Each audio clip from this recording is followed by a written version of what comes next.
அபரமே என்னை ஆட்கொள்வாயா?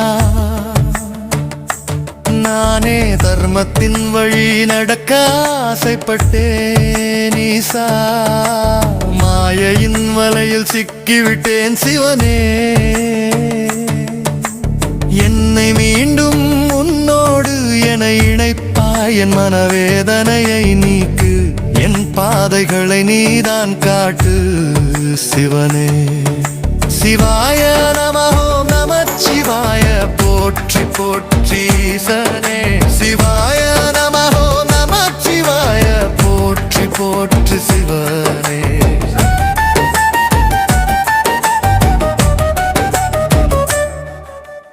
அணுவுக்குள் அணுவா